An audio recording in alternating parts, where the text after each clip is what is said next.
भरत जी ने कहा पिताजी के इस तरह अचानक देहावसान का कारण। रो रहे थे श्री भरत। पिताजी आप चले गए, आपके जाते समय मैं यहां नहीं था, और आप भी मेरा हाथ राम भैया के हाथ में देकर जाते, मैं अनाथ हो गया। कैकेयी जी समझाती, बेटा दुख मत करो। भरत जी पूछते पिताजी की मृत्यु का कारण।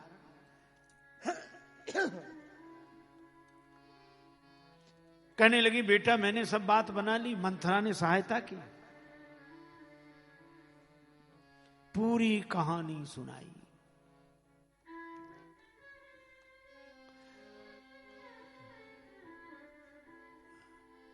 भरत जी तो कांप गए। भरत ही बिसरेऊ पितु मरण, सुनत सुनत राम बन गौन,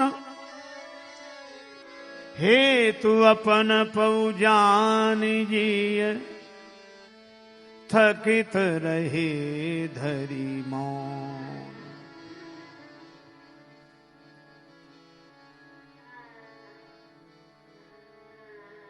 राम जी का वनवास मेरे कारण, पिताजी की मृत्यु का कारण मैं। कैकेयी जी समझा रही, बेटा दुख मत करो। श्री भरत जी ने कहा बस आप मुझे मां मत कहो। भरत जी ने कहा बेटा मत कहो, तुम मेरी मां नहीं हो। हंस वंश दशरथ जनक राम लखन से भाए, और जननी तू जननी भई विदिशन कछु न बसाए। पेड़ काटते पालव सींचा, मीन जियन तो बारी उलीचा। पत्ते को हरा भरा रखने के लिए पेड़ को काट दिया, मछली को जीने के लिए सरोवर खाली कर दिया। वरदान मांगते समय पीड़ा नहीं हुई, तुम्हारी जेवा नहीं गल गई, मुंह में कीड़े नहीं पड़ गए। अच्छा देखो, श्री भरत संत हैं। संत को इस तरह बोलना क्या शोभा देता है?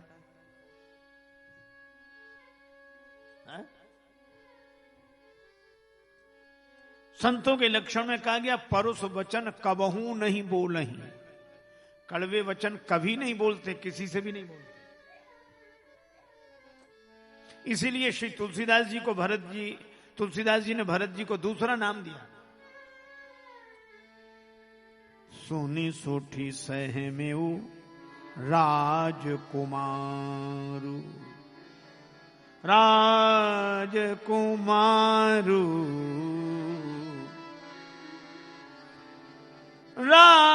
राजकुमारू।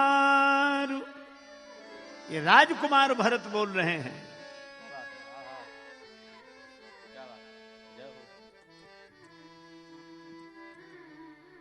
और एक दूसरी दृष्टि से देखें तो संत भरत ही बोल रहे हैं। अच्छा देखो, किसी के शरीर में फोड़ा हो जाए तो ऑपरेशन करने वाला ऑपरेशन करता ही है, दया नहीं दिखाता, क्योंकि ऑपरेशन कर देने में ही दया है, करुणा है। अहिंसा भी हिंसा की शैली में आती है। भरत जी ने देखा कि कैकेयी माता का मन भरत जी में लग गया। मन लगा था राम जी में, लग गया भरत जी में। किसके कारण लगा? मंथरा के कारण। वो कह रही थी पूत विदेश न सोच तुम्हार,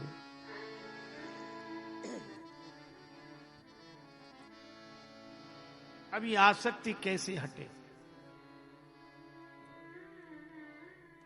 सरल उपाय, जिसके प्रति आसक्ति हो वही अपमान कर दे तो आसक्ति हट जाती है। हमको जग ने ही खुद छोड़ा, हमको जग ने ही खुद छोड़ा, हमको जग ने ही खुद छोड़ा, हमको जग ने ही खुद छोड़ा। हमने तो इसमें रहने का, हमने तो इसमें रहने का किया प्रयत्न न थोड़ा, हमको जग ने ही खुद छोड़ा। हमको जग ने ही खुद छोड़ा, हमको जग ने ही खुद छोड़ा। समझाने पे कभी न माना, समझाने गए कभी न माना, मन मस्ताना घोड़ा, मन मस्ताना घोड़ा। गया हेकड़ी भूल लगा जब तिरस्कार का कोड़ा, हमको जग ने ही खुद छोड़ा। हमको जग ने ही खुद छोड़ा, हमको जग ने ही खुद छोड़ा। आसक्ति टूटती है जब अपमान हो, और जैसे ही भरत जी ने ये दुर्वाक्यों के शस्त्र का प्रयोग किया आसक्ति रूपी फोड़े पर, तब कैकेयी जी का मन जो भरत में लगा था, उनको लगा कि जिसके लिए राज्य पद सुरक्षित किया वो गालियां दे रहा है, और जिस बेटे को 14 वर्ष के लिए वन भेजा वो जाते समय भी चरणों में प्रणाम करके गया। कैकेयी माता के मुख से निकला, राम तुम धन्य हो, तुम ही ठीक हो, तुम ही ठीक हो, तुम ही ठीक हो। भरत जी बड़े खुश हुए कि ऑपरेशन सफल रहा। माता का मन उधर चला। यह है संत। उसी समय आई मंथरा।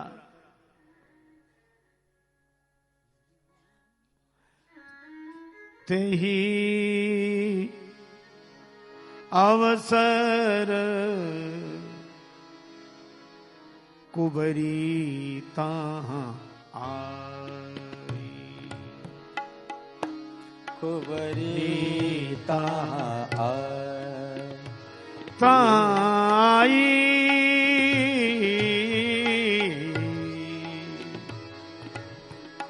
ते अवसर कुबरी ताहाँ, ते अवसर कुबरी ताहाँ, कुबरी ताहाँ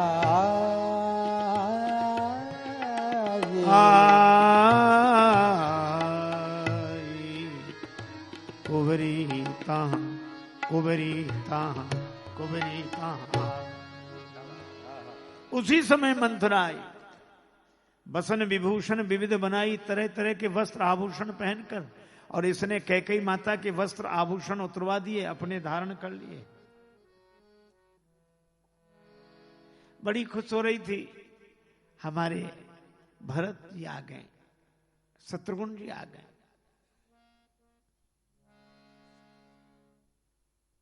पर मंथरा आई, शत्रुघ्न जी बोले कुछ नहीं, ना बोलते ही नहीं, पूरे मानस में नहीं बोले।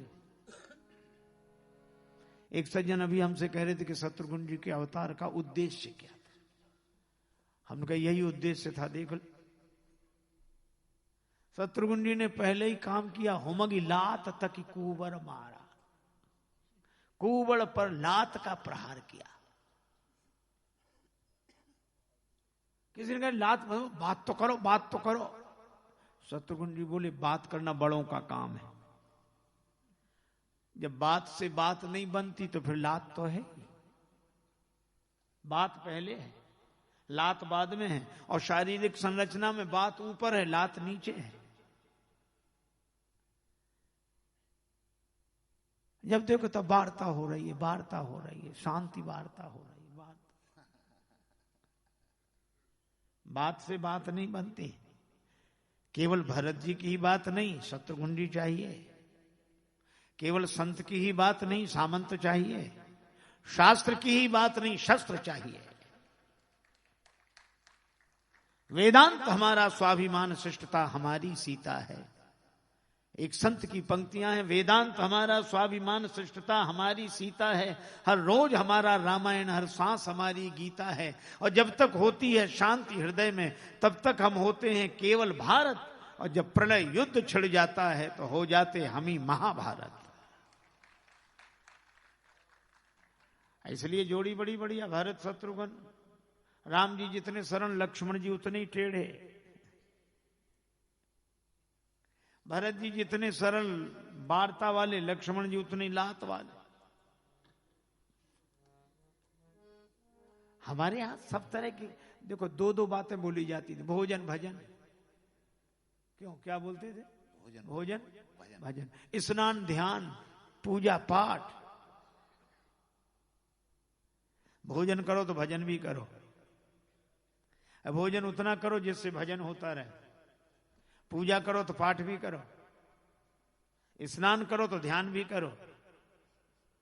अरे हमारे यहां तो इतनी लौंग इलायची 2,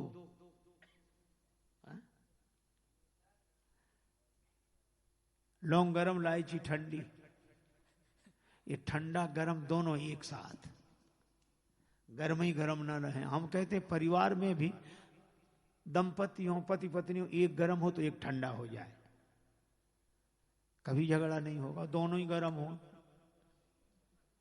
बिजली में भी ऋण धन के 2 तार लगते हैं तब ये उजाला होता है, और एक ही तरह के तार हो जाएं।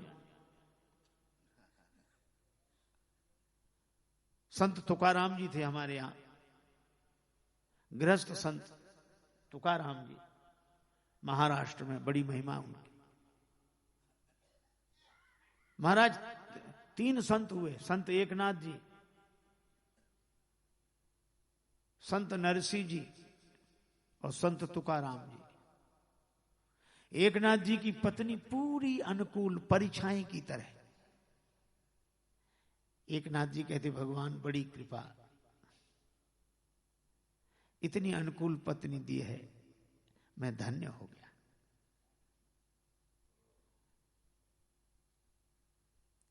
नरसिंह जी की पत्नी का शरीरांत ही हो गया, वो कीर्तन में गए थे, कहने लगे भगवान बड़ी कृपा, अब कोई जिम्मेवारी नहीं रही, कीर्तन ही करना है आपका।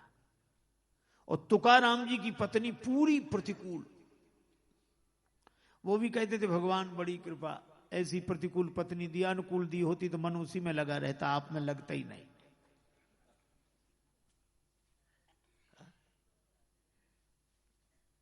एक बार तुकाराम जी सत्संग कर रहे थे, लोगों के साथ बैठे, पत्नी आई घड़ा लेकर पानी का सिर पे, और उसने देखा ये बैठ रहे हैं, बैठे सत्संग में, सत्संगी लोग बैठे, तो बड़ी गुस्सा हुई, निठल्ले सवेरे से आके बैठ गए, कोई काम नहीं इन्हें, अब बैठे मिले तो ठीक नहीं होगा, चली गई गरज कर। लोग घबराए, तुकाराम जी बोले बैठो, फिर आई, वो लौट कर देखा, फिर बैठे, सो पानी का घड़ा उसने तुकाराम जी के सिर पे ही पटका, घड़ा फूट गया, पानी बिखर गया, सब लोग डर गए। तुकाराम जी हंसकर बोले कि हमने सुना था जो गरजते हैं वो बरसते नहीं, हमारी पत्नी गरजती भी है बरसती भी है।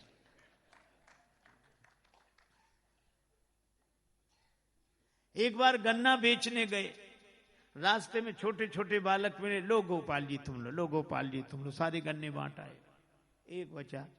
पत्नी ने सोचा आज तो सारे गन्ने बिक गए, बोले बिके नहीं, गोपाल जी मिल गए थे। पत्नी को इतना गुस्सा आया कि एक गन्ना से गन्ना छुड़ाया, तुकाराम की पीठ पे मारा, तो गन्ने के 2 टुकड़े हो गए। तुकाराम जी हंसकर बोले तुम भी बड़ी समझदार हो, हम तुम 2 थे, गन्ना एक था, आधा तुम चूस लो आधा हम चूस लो।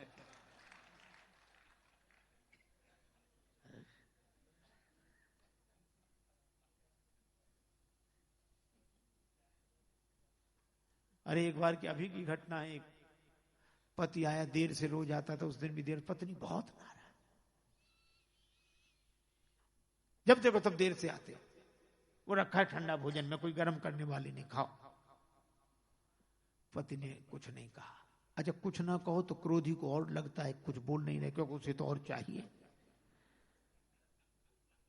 पति नहीं बोला, भोजन दाल ठंडी लेके खाने लगा। और खा, ठंडी है खाओ, दाल खाओ, खा रहे हैं। अब वो बड़बड़ाती जाए गरम गरम, से पति ने क्या किया, वो कटोरी उठाई दाल की, उसी के सिर पे रख दी। ये क्या कर रहे हो, ऐसे मजाक करते हो? उसने कहा दाल ठंडी है, तुम्हारी खोपड़ी गरम है, तुमने सोचा गरम ही कर ले। पर भाई है बहुत कठिन,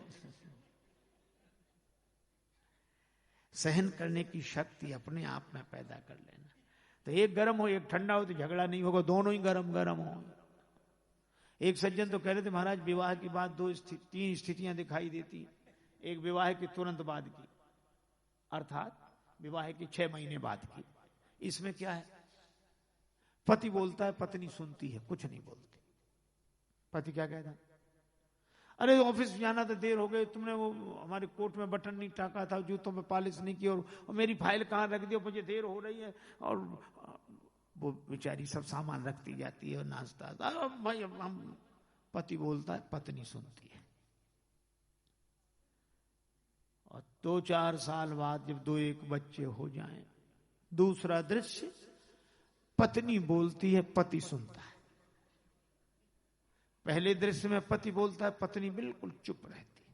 दूसरे दृश्य में पत्नी बोलती, पति चुप रहता। वो क्या बोलता, बच्चे की फीस जमा करनी है, और वो दूध वाला आया था, वो कपड़े वाला आया था, उसको देना है, बाजार में उसके पैसे हो गए, फिर उसे देना है, और तुम भी अपने लिए कपड़े सिला लो, हमारे लिए भी धोती रहो। ये अब बेचारा होए तो महीने भर बाद मिलेगी तनख्वाह। सो चुप रहता है, सुनता रहता है, बस। और हे भगवान, आज के जमाने में एक आदमी कह रहा था, महाराज पहले नौकरी होती थी पुराने जमाने में। हमने कहा नौकरी का मतलब, बोले 1 करें और 9 खाएं।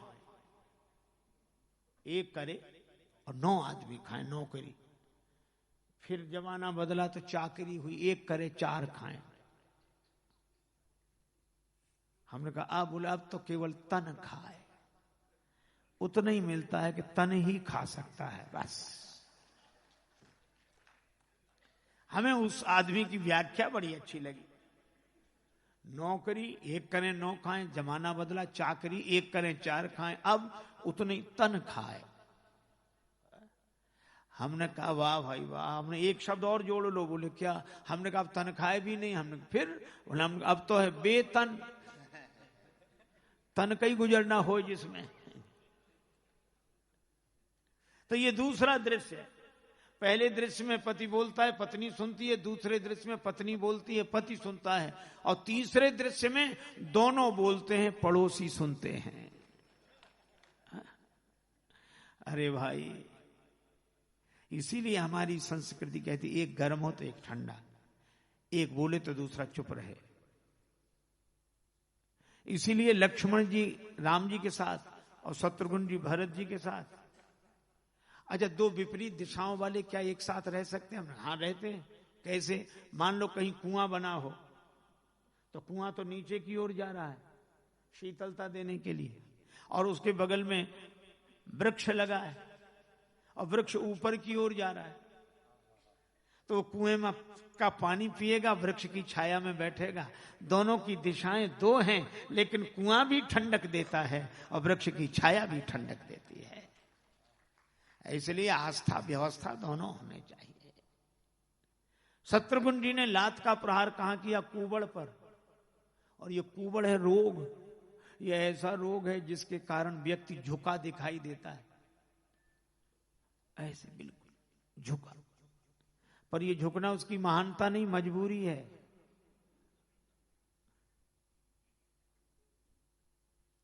एक आदमी ने तो कहा कि वो जो बेसबब पांव छूता है, मन में कोई श्रद्धा प्रणाम, कहा वो जो बेसबब पांव छूता है उससे बचो, वो आदमी नहीं जूता है।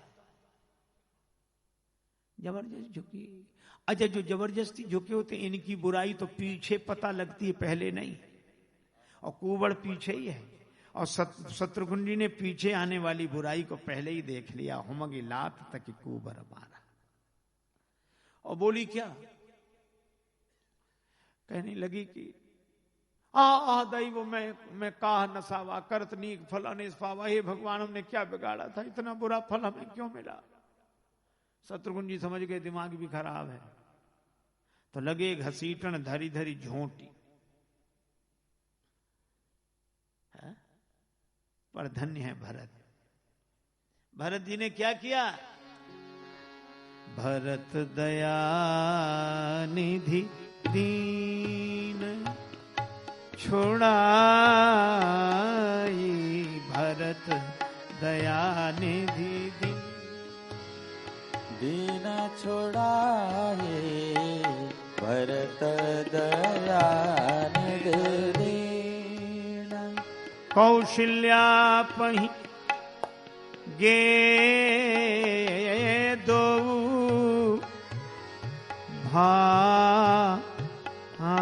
भाई रे दया निधि दीन चढ़ाए भरत दया निधि दीन चढ़ाए भरत दया निधि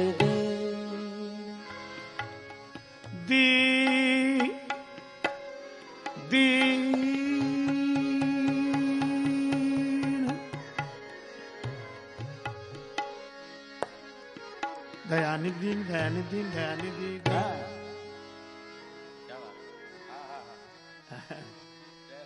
भरत जी ने छुड़ा दिया। अरे शत्रुघ्न इसे मत मारो। शत्रुघ्न जी रुक गए। महाराज ये अपराधी को दंड देना तो धर्म है। भरत जी बोले पहले पता तो कर लो अपराधी है कि नहीं। इसे तो पूरी अयोध्या पागल कहती है। नाम मंथरा मतिमंद है ये तो। पर हमारी कैकेयी माता तो विदुषी हैं। शत्रुघ्न कांप गए। तो ये सजा कैकेयी माता को मिलनी चाहिए। भरत जी बोले ना, कैकेयी माता का भी दोष नहीं। कैसे? का मंथरा ने कैकेयी जी को भड़काया, पर कैकेयी जी भड़की क्यों? मंथरा क्या कह रही थी? पूत विदेश न सोच तुम्हारे। तुम्हारा बेटा विदेश में है, तो मंथरा ने बेटे के कारण ही तो भड़काया। अगर बेटा होता ही नहीं तो कैकेयी माता का मन भड़कता कैसे? तो मुझे लगता है कि इसमें और कोई दोष ही नहीं है। जो दिल खोजूं आपना मुझसा बुरा ना होए। मही सकल अनरथ कर मूला।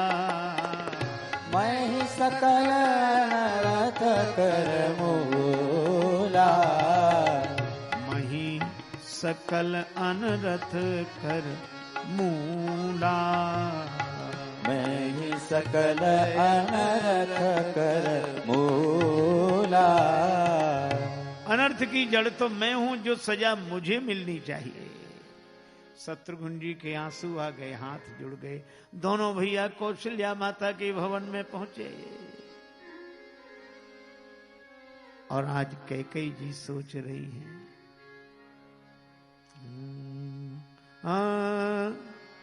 हठीली तेने काठानी मन में। राम सिया भेज दयरी बन में। राम सिया भेज दयरी बन में। दीवानी तेने काठानी मन में। राम सिया भेज दयरी बन में। राम सिया भेज दयरी बन में। ओ मैया तूने काठाने मन में। राम सिया भेज दयरी बन में। राम सिया भेज दयरी बन में। राम सिया भेज दयरी बन में।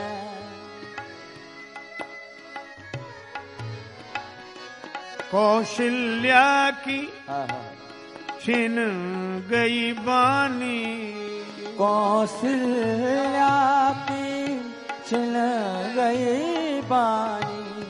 रो न सकी उर्मिल दीवानी। रोए न सकी उर्मिल दीवानी। कैकेयी तू एक ही रानी। कैकेयी तू एक ही रानी। रह गई महलन में। राम सिया भेज दयरी बन में। राम सिया भेज दयरी बन में। हटली तूने काठाने मन में। राम सिया भेज दयरी बन में। राम सिया भेज दयरे बन में। यद्यपि भरत तेरो ही जायो। यद्यपि भरत तेरो ही जायो। तेरी करनी देख ल जायो। तेरी करनी देख ल जायो। अपनों पर तेने आप गिरायो। अपनापन तेने आप गिरायो। भरत की नजरन में राम सिया भेज दयरी बन में। ओ मैया तेने काठानी मन में। राम सिया भेज दयरी बन में। राम सिया भेज दयरे बन में। हट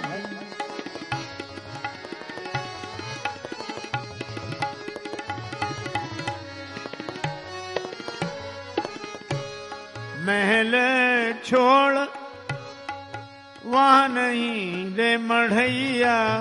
महल छोड़ बा नहीं रे मड़ैया। सिय सुकुमारी संग दोनों भैया। सिय सुकुमार संग दो भैया। काहू बिरछ तर भीजत हुई है। काओ बिरछ तन भीगत होए। तीनों मेहन में राम सिया भेज दयरी बन में। राम सिया भेज दयरे बन में। ओ मैया तूने काठानी मन में। राम सिया हटले तूने काठाने मन में। राम सिया भेज दयरे बन में। राम सिया भेज दयरे बन में।